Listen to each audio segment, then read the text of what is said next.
আসসালামু আলাইকুম রহমতুল্লাহ বরকাতুহ নাহমাদুহু ওয়া নুসাল্লি আলা রাসূলিল কারীম আম্মা বাদ। সবাইকে আল মাউরিদ ইনস্টিটিউটের পক্ষ থেকে স্বাগতম জানাচ্ছি। আমরা আজকে যে ক্লাসটার ডেমো বা সামারি রেকর্ড করব, যে আসলে আমরা কি ক্লাস করতে যাচ্ছি, সেটা হচ্ছে কোরআন শিখা। তো একজন মুমিন হিসেবে আমি কোরআন সহিহ শুদ্ধভাবে পড়া এটা আমার জন্য খুবই জরুরি কাজ। কারণ প্রথম কাজই হচ্ছে আমাদেরকে ঈমান আনার পর প্রথম ফরজ হচ্ছে নামাজ আদায় করা। যখন আমি নামাজ আদায় করতে যাব, তো নামাজ আদায় করতে গেলে যদি আমি নামাজের মধ্যে ভুল পড়ি, অশুদ্ধ পড়ি, তাহলে আমার নামাজটা নষ্ট হয়ে যাবে। আরবিতে শুদ্ধ উচ্চারণটা জরুরি এই জন্য যে আরবিতে কাছাকাছি সিমিলার কিছু হরফ আছে, যেই কাছাকাছি হরফগুলো একটা আরেকটার মতো মনে হলেও উচ্চারণটা একটু ভিন্ন, এবং এই ভিন্নতার কারণে অর্থের পরিবর্তন হয়ে যায়। যেমন খুব বিখ্যাত একটা উদাহরণ আমরা অনেকেই জানি, সেটা হচ্ছে সূরা ইখলাস যখন পড়া হয় কুল হুয়াল্লাহু আহাদ। এই কুল, কুল যখন আমরা কফ দিয়ে বলি, তখন অর্থ হচ্ছে আপনি বলুন। অর্থাৎ এখানে রাসূল সাল্লাল্লাহু আলাইহি ওয়াসাল্লামকে আল্লাহ তাআলা বলতে নির্দেশ দিচ্ছেন যে আপনি বলুন আল্লাহু আহাদ, আল্লাহ এক। এইটাই যখন আমরা কফের কাছাকাছি সিমিলার যে আরেকটা হরফ আছে কাফ, সেই কাফ দিয়ে জি। যদি বলি যে কুল, তখন অর্থ হয়ে যাবে খাও। তাহলে অর্থটা আকাশ পাতাল পার্থক্য হয়ে যাচ্ছে। বাহ্যিকভাবে আমার কাছে মনে হচ্ছে যে খুব বেশি পার্থক্য না, কিন্তু বাস্তবতা হচ্ছে যে যখন আমরা এই সিমিলার জিনিসটা যথাযথভাবে উচ্চারণ না করব, অন্যটা উচ্চারণ করে ফেলবো, তখনই আমার আহ, অর্থ চেঞ্জ হইতে পারে। অর্থটা চেঞ্জ হয়ে যাবে। হ্যাঁ। হুম। এরপরে ধরেন আমাদের আরো হরফ আছে হা এবং হা। হা এবং হা দুইটা কাছাকাছি। তো আ দিয়ে যে অর্থ হয়, হা দিয়ে সেই একই অর্থ হয় না। হা অর্থ আরেকটা, আর হা দিয়ে শব্দটা যখন হয় তখন এর অর্থ হয় ভিন্নটা। তো আজকে আমরা মূলত এখানে দেখার চেষ্টা করব যে আমরা আল মাউরিদ ইলাল কোরআন প্রোগ্রাম বা আল মাউরিদ কোরআন শিক্ষা যে প্রোগ্রাম, এখানে আমরা ইয়েটা কিভাবে শিখব, কোরআনটা কোন পদ্ধতিতে শিখব। আসলে কোরআন শিক্ষা নিয়ে কিছু ভুল ধারণা আছে। সবচেয়ে বড় ভুল ধারণা হচ্ছে যে এটা শেখা অনেক কঠিন এবং অনেক সময় প্রয়োজন। এই কথাটা আংশিক সত্য। আংশিক সত্য এই হিসেবে যে আপনি যদি যথাযথ পদ্ধতিতে না পড়েন, তাহলে ওইটা পড়তে সময় লাগবে অনেক বেশি, আবার কঠিনও মনে হবে। আর যদি সহজ উপায়ে যথাযথ পদ্ধতিতে আপনি শেখেন, তাহলে আপনার কাছে এটা দেখা যাবে অল্প সময়ের জিনিস, খুব কঠিন কোনো বিষয় নয়।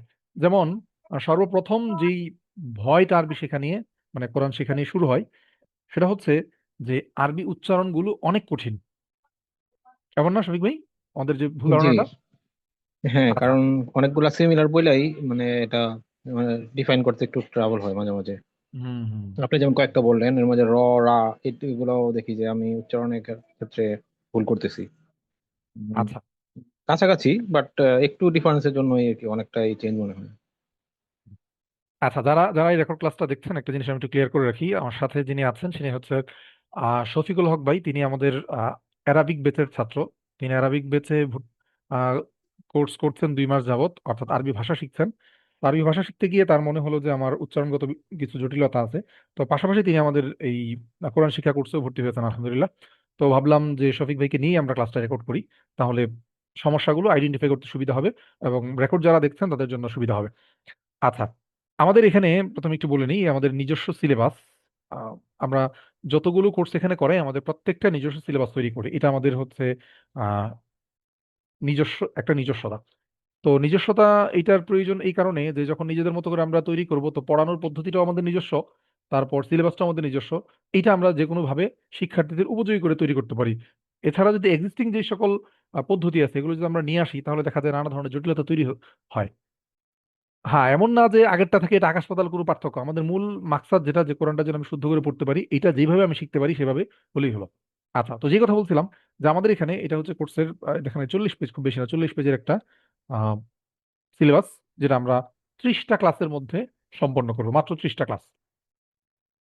এই আচ্ছা। মানে প্রথম, 2 থেকে 3 মাস লাগবে নাকি 2 মাসই আপনাদের টার্গেট? না এটা একদিন পর পর আমরা ক্লাস করবো আর কি, একদিন আচ্ছা পর আচ্ছা, পর। জি জি। সেটা সর্বোচ্চ 2 মাস। তো আমরা ক্লাসের কথা বলি 30টা ক্লাস। এবং 30টা ক্লাস হচ্ছে জি। শিক্ষার্থীদের কারণে যদি কোনো কারণে একটু দেরি করতে হয় সেটা আমরা দেরি করবো। হ্যাঁ। আর যদি শিক্ষার্থীরা ভালো জি পড়ে তাহলে আমরা দৈনিকই ক্লাস করবো, কোনো সমস্যা নেই। জি। জি আচ্ছা, এখন এখানে দেখেন যে ভুল ধারণা যেটা তৈরি হয় যে 29টা হরফ অনেক কঠিন। আসলে 29টা হরফের মধ্যে কয়টা হরফ আসলে উচ্চারণ করা একটু সচেতন ভাবে করতে হয়।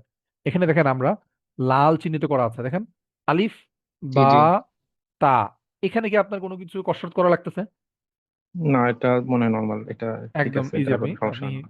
আপনি পড়েন তো, আলিফ বা তা পর্যন্ত পড়েন। আলিফ, বা, তা।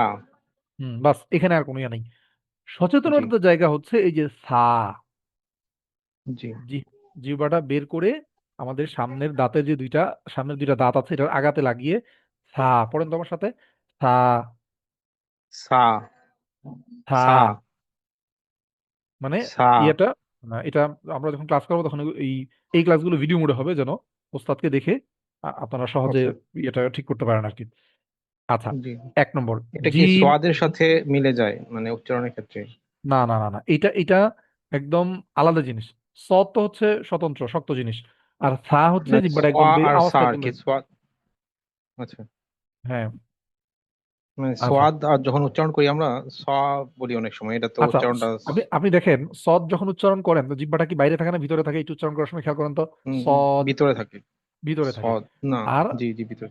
ভিতরে কিন্তু সায়ের ক্ষেত্রে কি করতে হবে, জিহ্বাটা বের করেন, একটু বের করে সামনের দুই হ্যাঁ। দাঁতের এখানে লাগান উপরে। সা, এবার জি। বলেন। সা। জি সা। হ্যাঁ মানে জিব্রাটা হ্যাঁ, বের হয়ে আসবে, জি। জিহ্বাটা বের হয়ে আসবে ভিতরে না। সা কিন্তু না, সা হলে আর একটা সিন হয়ে যাবে। আচ্ছা আচ্ছা, জি জি। আচ্ছা, 1 নম্বর সতর্ক শক্ত মানে খেয়াল করা জায়গা। এরপরে জিম, এটা তো আমাদের বর্গীয় জড় মতোই। জি। জিম। আচ্ছা, এরপরে আছে হলো হা। এটা হচ্ছে আমাদের সতর্কতা জিনিস। এই যে দেখেন হা এবং নিচে এই যে হা, দুইটা কাছাকাছি সিমিলার জিনিস। হুম। হাটা উচ্চারণ করা, সা উচ্চারণ করা একদম সহজ। এই একবার দেখিয়ে দিলাম, 2-3বার দেখলে আপনি পারবেন। হাটা হচ্ছে জি। আপনাকে কয়েকবার একটু মস্ক করতে হবে। আচ্ছা, এটা ভিতর এরপরে থেকে আসবে না? হ্যাঁ, হা। এরপরে দেখেন খ। খ তো আমাদের খয়ের মতোই। ডাল, এটা দয়ের মতো। এরপর জি। আছে হচ্ছে রাল। এটা সা যেভাবে যেখানে রেখে উচ্চারণ করা হয়, এই ডালেরই একটা নরম ভার্সন এটা। রাল, বলেন তো। জাল। রাল। জাল। হ্যাঁ, কঠিন না সহজ? জি। না, বুঝতে আপনার সামনে বললে তো সহজেই, কিন্তু যখন অনেকগুলা বাক্য বলতে থাকি তখন একটু পেচ হয়, বা আচ্ছা, আগের এইটা প্র্যাকটিসের কারণে এটা একটু সমস্যা হয় আর কি। এইটা এইটা হচ্ছে ওই যে আমাদের পর্যাপ্ত প্র্যাকটিস হবে তো। জি আমাদের জি জি। মেইন তো হচ্ছে প্র্যাকটিস। আমাদের সকল কোর্সের মেইন মানে ইয়ে হচ্ছে প্র্যাকটিসের জায়গা। আমরা খুব বেশি বেশি প্র্যাকটিস করব, প্র্যাকটিস করাবো, দেখবেন এগুলো ছুটে যাবে। জি আচ্ছা, জি। এরপর আসেন র। র তো বসুন্ধর যে কথা, আমাদের রটাও একই কথা। জা, জি। সিন, শিন, সদ, এটুকু পর্যন্ত আপনার কঠিন কিছু নাই যেটা উচ্চারণ করতে কঠিন মনে হবে। দদ, এখানে এসে উচ্চারণ করতে কঠিন হবে। এই যে এখানে দ দিয়ে যেভাবে উচ্চারণটা, এটা একটা বোঝানোর জন্য দেওয়া হয়েছে, হুবহু এরকম আসলে উচ্চারণটা হয় না। এটা উস্তাদ ক্লাসে শিখিয়ে দেবেন। তাহলে দেখেন এখন পর্যন্ত আমরা কটা পেলাম, সা, হা, জাল, বদ। এরপরে ত, চারটা। 4টা ত। এটা তো ত স্বাভাবিক, কঠিন কিছু না। ল, জি। এই লটাও হচ্ছে ওই যে সা এবং জালের মতো, বাকিটা একটু উপরের দিকে করে বলতে হয়। ল। আচ্ছা। জ। হুম, একটা হচ্ছে জাল, এটা নরম মানে হালকা স্বাভাবিক। ল, মুখটা একটু গোল করে উপরের দিকে বলতে হয়। এরপরে জ। হচ্ছে হ্যাঁ জি। আইন। আইন, এই আইন। এই আইনটা উচ্চারণ করতে একটু কঠিন লাগে। এরপরে গাইন, ফা, এগুলো স্বাভাবিক। ওফ, আরেকটা হচ্ছে অফ। অফ। হ্যাঁ, অফ। আর বাকি কি, কাফ, লাম, মিম, নুন, ওয়াও, হা, হামজা, ইয়া, এগুলো মোটামুটি আমরা শুনে শুনে আগে থেকে যেভাবে জানি ওইভাবেই, কোনো পার্থক্য নেই। তাহলে মেইনলি আমরা কয়টা পেলাম, 1, 2, 3, 4, 5, 6, 7। মূলত সাতটা। 7টা হরফ। জি। অর্থাৎ হরফ 29টা, কিন্তু আমাকে মূলত প্র্যাকটিস করতে হবে কয়টা? সাতটা। 7টা। এর মধ্যেও ধরেন সা সহজ, জাল সহজ, জ সহজ, তিনটাই আচ্ছা। সহজ। তার মানে মূলত আপনার একটু কষ্ট করতে হবে, মানে বুঝতে একটু সময় লাগবে। 4টা হরফ, হা, বদ, আইন, ওফ। তার মানে আচ্ছা। মানে যেই একটা মিস মানে আন্ডারস্ট্যান্ডিং তৈরি হয়ে আছে আমাদের মধ্যে, যে এটা মনে হয় আসলে কি এক পাহাড়। বিষয়টা বিষয়টা কিন্তু এমন না। জি। আরেকটা হচ্ছে যে আপনার টার তো মার্ক করে নাই, কিন্তু আমি দেখলাম যে র তে অনেকবার প্রবলেম হচ্ছে আমার। বলতেছি কিন্তু উচ্চারণটা মানে হুম। টা কি? আচ্ছা, কি? এটা এটা হচ্ছে এগুলোর মতো আলাদা এত কঠিন কিছু না। রায়ের জায়গায় র আচ্ছা উচ্চারণ করবেন, রা তো হচ্ছে আকার দিয়ে, আপনি আকার আচ্ছা ছাড়া উচ্চারণ করবেন, বাস হয়ে গেল। আচ্ছা আচ্ছা। জি জি, ঠিক আছে। মানে এটার জন্য আপনার এক্সট্রা কোনো এফোর্ট দেওয়া লাগতেছে না। যে আপনি জি জি, স্বাভাবিক মুখ বুঝতে দিয়ে পেরেছি। যা আসতেছে ওইটা একটু হ্যাঁ, টুইক করে দিলেই হয়ে যাচ্ছে। খেয়াল করে করলেই হবে। খেয়াল করলে হয়ে যাচ্ছে। আচ্ছা, এখন এইগুলো যে আমরা হরফগুলো উচ্চারণ করলাম, কোত্থেকে উচ্চারণ হলো এটাকে বলা হয় মাখরাজ, মানে হরফ উচ্চারণের জায়গা। এই যে জি মাখরাজ আমাদের সামনে, এই যে সামনে আছে হরফের মাখরাজ। জি। এখন আপনি যেই ওই 29টা হরফ পড়লেন, পড়ার পর এখানে নানাভাবে আপনার পরীক্ষা আছে। কতভাবে আপনাকে ভাগ আচ্ছা করে দেওয়া হয়েছে সহজতার জন্য। যেমন ধরেন এখানে কাছাকাছি লিখতে কিভাবে লেখা যায়, এবং দেখেন হা খ জিম একই রকম। জি এরপরে এই যে বা তা সা একই রকম, ফাও একই রকম, শুধু মাথাটা গুল করে দেওয়া। কাফও একই রকম, শুধু উপর থেকে লম্বা টান দেওয়া। জি এরপরে র, জা, ওয়াও, দাল, জাল, দেখেন কাছাকাছি না একদম। জি জি। মানে যেন যেগুলো আপনার কাছাকাছি চিন, সবগুলো একসাথে হ্যাঁ করছেন। সব একসাথে নিয়ে আসছে, মানে পার্থক্যটা কোথায়, র এর মধ্যে, র এর সাথে জায়ের পার্থক্য কি, জায়ের সাথে ওয়াও এর পার্থক্য কি, আপনি যেন কাছাকাছি সবগুলো দেখে চিনে ফেলতে পারেন। সিন শিন কাছাকাছি, সদ দত কাছাকাছি, নুন কফ কাছাকাছি, লামটাও একটু উপরে টান দিয়ে দিলেই কাছাকাছি হয়ে গেল। হামজার মাথা, আইনের মাথা, গইনের মাথা সেম। খেয়াল করছেন? জি জি, হুম। শুধু একটু বড় ছোট আর কি। হ্যাঁ একটু বড় ছোট। তাহলে এরপরে একভাবে, এরপরে আবার এখানে ভাগ করা হইলো যে কয়টা হরফে নুক্তা আছে। এখানে নুক্তাওয়ালা হরফ 15টা, নুক্তা ছাড়া হরফ 14টা। এর মধ্যে এক নুক্তা একাধিক নুক্তা আছে। 14টার জি। মধ্যে 10টাই হচ্ছে আসলে এক নুক্তা। তার মানে আপনার জন্য ও, আরো ইজি হয়ে গেল। জি জি। 10টাই হচ্ছে এক নুক্তা। আর বাকি থাকে 4টা, তাই না? 14টার মধ্যে চারটা থাকে, হ্যাঁ। ও আচ্ছা, 4টা থাকে। হ্যাঁ এই 4টার মধ্যে তিনটাই তো। 3টা আবার এই 2 নোক্তাওয়ালা। দুইটা। জি, আর 3 নোক্তা মাত্র 2টা। দুইটাতে। হ্যাঁ। তো 14, 15টা হবে হয়তো। 15টা, আচ্ছা হ্যাঁ, 15টার নোক্তাওয়ালা মধ্যে 15টা, 10টা। নোক্তাওয়ালা 15টা। হ্যাঁ, 10টা, 3টা, 2টা। তার মানে আপনার নোক্তা নিয়েও যত কনফিউশন আছে ওটাও দূর হয়ে যাবে, জি। সব দূর হয়ে গেল। তার মানে আপনি হরফ চিনতে এরপরে আর কোনো সমস্যা থাকবে না ইনশাআল্লাহ। এরপরে আসেন, মাখরাজ তো আমরা বললামই। মাখরাজের পর মুরাক্কাব। মুরাক্কাব মানে হচ্ছে যুক্ত অক্ষর, যখন থেকে আপনার মূলত জি প্যাচ লাগা শুরু হবে। জি যুক্ত জি। অক্ষর যত রকম হতে পারে দেখেন একসাথে, বা, তা, সা, কিভাবে হবে এগুলো চিনে দিতে হবে। যেমন নুক্তা, আগে আমাদেরকে নুক্তা নোক্তা চিনে দেওয়া হয়েছে না, নোক্তা। যে নিচে জি নুক্তা জি থাকলে হবে একরকম, উপরে নুক্তা থাকলে আর একরকম, 2 নুক্তা থাকলে কোন হরফ, 3 নুক্তা থাকলে কোন হরফ। এগুলো আমাদেরকে পিছনে জি আমরা চিনে আসছি। এখন শুধু এখানে চিনবো যে কোনটার উপর নুক্তা থাকলে। এই যে দেখেন, একটা মাথার উপর 2 নুক্তা, আর এখানে 3 মাথার উপর, তাই না? এক দুই হ্যাঁ। তিন, 3 মাথার উপর 2 নুক্তা।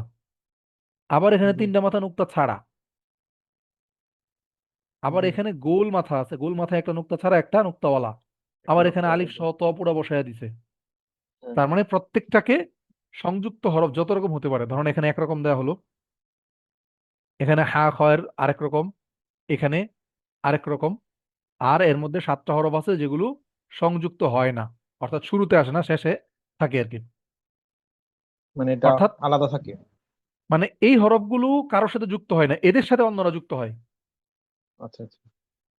যেমন এই যে বাটা, বাটা ওয়াবের আগে আসতে পারে, বাউ মনে করেন। হুম।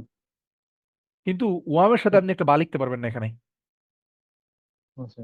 জি জায়ের পরে কোন একটা হরফ আপনি যুক্ত করতে পারবেন না, লিখতে গেলে আলাদা করে লিখতে হবে। এখানে বা লিখতে হলে হুম। আলাদা লিখতে হবে। বুঝে আসছে কথা? জি জি জি, বুঝতে পারছি। হুম।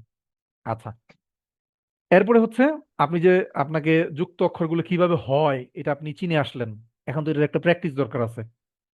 জি এই যে এবার আসেন প্র্যাকটিস, কোনটা কোন হরফ এবার আপনি চিনেন।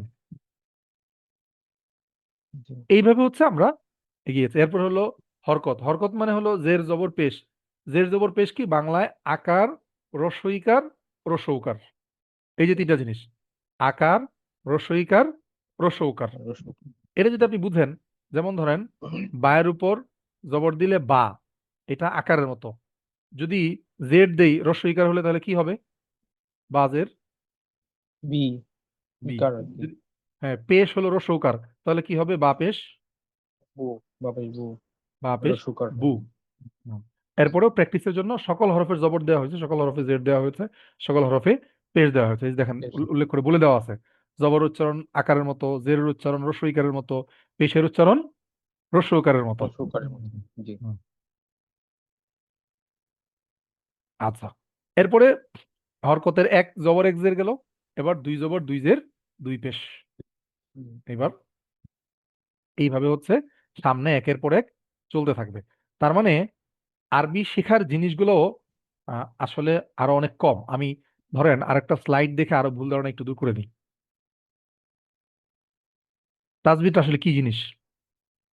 দেখেন, তাজবিদে মৌলিকভাবে আমাদের চারটা জিনিস লাগে। তাজবিদ মানে হচ্ছে সৌন্দর্য করা, পারিভাষিক অর্থ হচ্ছে প্রতিটি হরফকে তার মাখরাজ থেকে যথাযথ সিফাত সহকারে উচ্চারণ করা।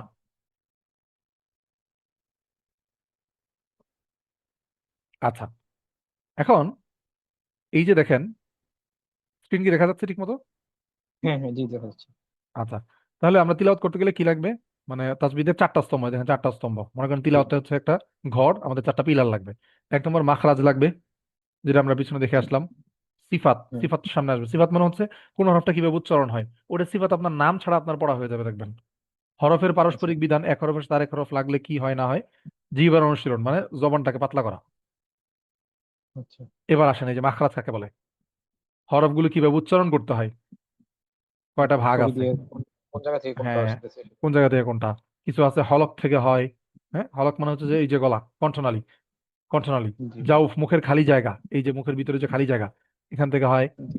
এরপরে লিসান মানে জিহ্বা, জিহ্বা থেকে হয়। কিছু হরফ আছে দুই ঠোঁট থেকে হয়, যেমন বা, এই যে বা আমরা উচ্চারণ করি দুই ঠোঁট লাগতেছে, ফা জি। দুই ঠোঁট লাগছে। হ্যাঁ। একটা হচ্ছে জি। না, নাসিকাল খাইসুম, নাকের, এটা যে গুন্না, ওই যে আমরা বলি না আহ ইন্না, আন্না। জি। এবার হচ্ছে এটা অত কঠিন কোনো কিছু মানে বোঝার দরকার নেই, আমি বলতে চাচ্ছি যে আহ, মৌলিক যেগুলো, তাসবিহ যেগুলো, নুন সাকিন তানবিন, নুন সাকিন তানবিনের খোলাসা কথা কি, নুন সাকিন তানবিন নিয়ে অনেকের অনেক পেরেশানি। কোনো পেরেশানি নেই। নুন সাকিন তানবিন মূলত চারটা নিয়ম: ইজহার, ইদগাম, আচ্ছা। ইকলাব, ইখফা। হুম। পরিষ্কার। এবার মিম সাকিন, দেখেন আপনি আসলে কয়টা পাচ্ছেন? এক নম্বর নুন সাকিন তানবিন, জি, গুনেন। চারটা। না, আপনি গুনেন যে মোট কয়টা ও নিয়ম, আচ্ছা, মানে মোট নিয়ম কয়টা, মৌলিক নিচে কয়টা একটা। তাসবিহ। আচ্ছা আচ্ছা, জি। নুন এখানে সাকিন একটা। তানবিন একটা, জি। মিম সাকিন ও গুন্না দুইটা। একটা, জি। এরপরে হচ্ছে উম, এই যে র এবং লাম, এগুলো মোটা ইয়ে করে পড়তে হয় না, আল্লাহু বিল্লাহি। আমরা জি। বিসমিল্লাহ বলি, আবার এটাই আল্লাহু আকবার বলি। জি। কোথায় র কে কেমন হবে, র, রু, আবার রি, কোথায় পাতলা হবে কোথায় মোটা হবে। জি। 3 নম্বর। জি। 3 নম্বর। 4 নম্বর, এটা হচ্ছে আহ ঈদগামের একটা আলোচনা। এটা ওই আলাদা মৌলিক মৌলিক কোনো বিষয় না, মানে আচ্ছা। একটা অনুসরণীয় বিষয়টার আরেকটার তাবে। এরপরে আসেন মদ, মদের পরিচয়। মদ কি? দীর্ঘস্বর, মানে কোথায় কতটুকু আপনি টানবেন। জি। এক আলিফ দুই হারাকাত, মানে জবর দুইবার দিলে যেটুকু, এটা হচ্ছে এক আলিফ পরিমাণ। জি। এই যে দেখেন মদ, আমার এই এই মদের ভিতর মদেও প্রবলেম ছিল, মানে আমি আগে শুধু আর কোরআন শরীফের উপরে মদের যে চিহ্ন দেখেই বুঝতাম, কিন্তু হুম, অক্ষরে যে বিভিন্ন জায়গায় আরো টান হয় এই জিনিসগুলা আগে ক্লিয়ার ছিল না। মানে এটা, হুম, এটা তো মোটামুটি এখানে আইসা পড়বে না সবগুলো। সব চলে আসবে। জি। এরপরে মদের বিভিন্ন প্রকার আছে। এটা হচ্ছে আসলি মদ মানে মৌলিক মদ, আর একটা হচ্ছে ফারঈ বা এটার অনুসরণীয় অস্থায়ী মদ। মানে জি। কিছু সুরত থাকলে মদ হবে, আর কিছু সুরত থাকলে মদ হবে না। জি। 5 নম্বর, এই যে আপনারা আরবি ভাষা করছে, আলিফ লামের আল যে উড়ে আসছেন, কোথাও কোথায় আলের আলিফটা উচ্চারণ হবে আর কোথায় উচ্চারণ হবে না। হবে না। এটাও মৌলিক কোনো বিষয় না, এটা সহজে আরেকটার অধীনে চলে আসে। এরপর হচ্ছে আচ্ছা। ওয়াকফ, কোথায় থামবেন কোথায় শুরু করবেন। দেখেন আপনার তাজবিদের আলোচনা কিন্তু শেষ। আচ্ছা। মানে তাইলে বোঝা গেল যে আমাদের যেই মানে মিসকমিউনিকেশনটা, এই মিসআন্ডারস্ট্যান্ডিং, যে আমরা জি। মনে হয় কতদিন অনেক লাগবে, কঠিন। অনেক কঠিন। এটা আসলে আমাদের একটা প্রচলন হয়ে আছে, ওই যে ছোটবেলায় মক্তবে কোনো নিয়ম মানে অনিয়মে পড়া হয়েছে, বা হ্যাঁ হ্যাঁ, এটাই। বাচ্চাদেরকে যখন পড়তেছি বাচ্চারা ঠিক মতো পড়তেছে না। দেখেন, বাচ্চার সময় আর আপনার সময় সমান না কিন্তু। হ্যাঁ, অনেক একটা সবকিছুই চেঞ্জ। একটা বাচ্চার ব্রেইন প্রসেস করতে টাইম লাগে। আর দেখবেন জি। বাচ্চাকে আমরা যখন সরে সরে শিখাই, দেখা যায় 10 দিন, 15 দিন, 20 দিন হয়ে যায়, ও বুঝে না, হ্যাঁ। একটার সাথে একটা পেঁচ লাগিয়ে ফেলে। কিন্তু যখন বুঝে ফেলে তখন এটার মাথা থেকে সরে না। যায় না। জি।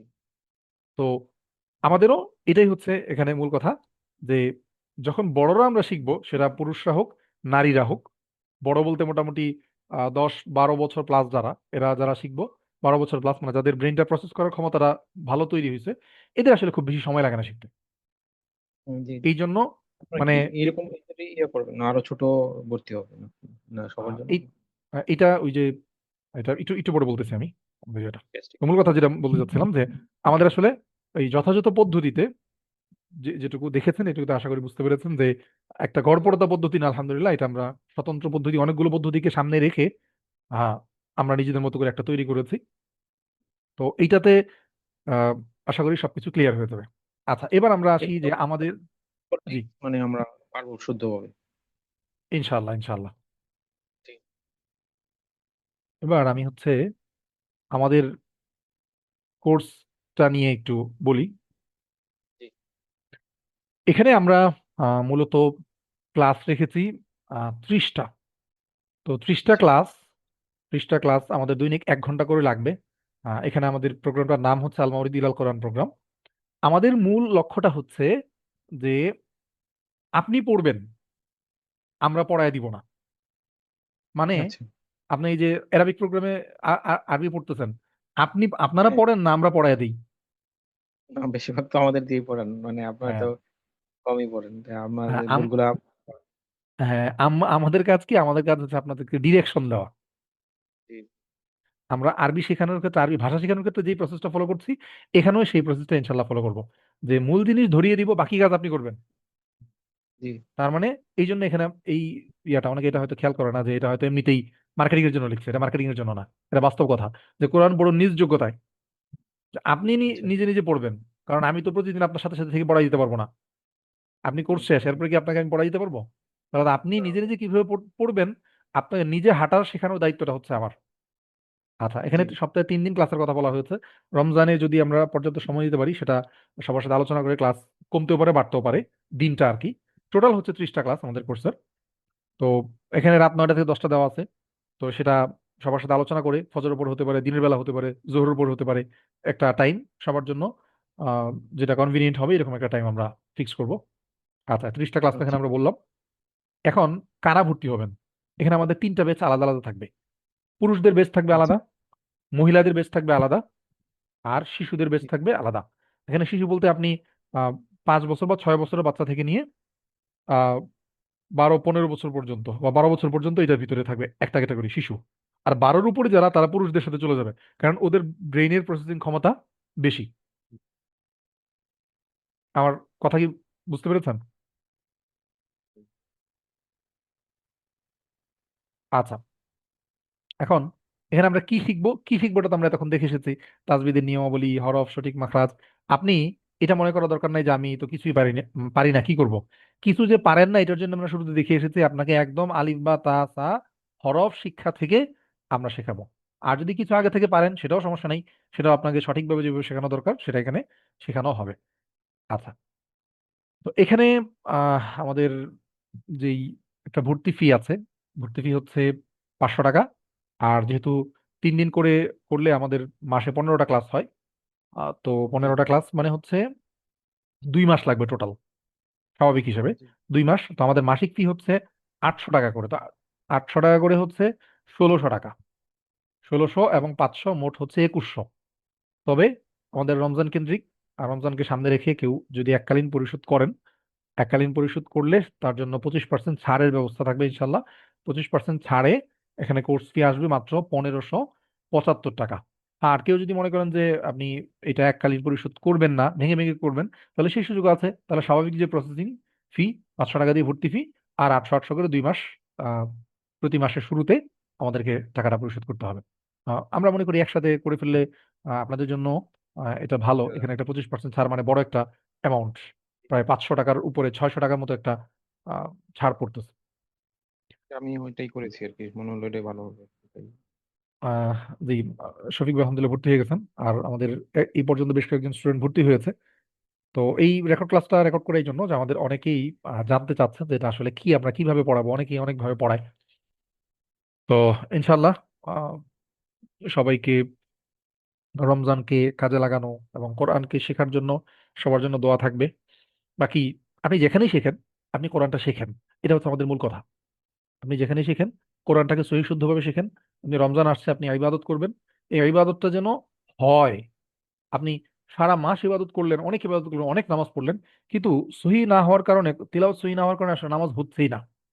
এটার চেয়ে বড় কষ্ট এবং হতাশা এবং দুঃখের কোনো বিষয় মনে হয় আর হতে পারে না। জি। তো এই ছিল আমাদের আপনার আহ, জি অ্যারাবিক সবাই। কোর্সে মানে ওস্তাদ যে যেরকম সময় দিচ্ছেন বা প্র্যাকটিসের যে এত সময়, এর জন্যই আমি তখনই আগ্রহী ছিলাম যে এই ধরনের কোর্স থাকলে আমি ভর্তি হবো, কারণ এত সময় আসলে অনলাইনে কেউ মনে হয় দেয় না। মানে প্র্যাকটিসের পিছনে এত সময় দেওয়া, এটা ছাড়া আসলে শুদ্ধ করা সম্ভব না হয়তো বা। এই জন্য আমি আপনার এই কোর্স তো পরে জানছি, কিন্তু আমি আগেই প্ল্যান করি, এটা আমি আগে বলছিলাম যে এরকম কোর্স থাকলে আমি ভর্তি হবো। এটা আমার জন্য একটা সুযোগ। এই সুযোগটা খুব কাজে লাগাইতে পারলে হয়তো ভালো হবে আর কি। দোয়া করুন স্যার জি, যেন সাকসেস হতে পারি। ইনশাল্লাহ ইনশাল্লাহ। মেহনত করলে তো খুব কঠিন কিছু না, যেটা বললাম আপনি সহজ, অনেক অনেক কঠিন হওয়ার, কঠিন মনে হওয়ার কিছু নাই ইনশাল্লাহ। জি জি। তো এই ছিল আমাদের আজকের ডেমো ক্লাস। তো সবাইকে শুক্রিয়া। জাজাকুমুল্লাহ আহসানাল জাযা।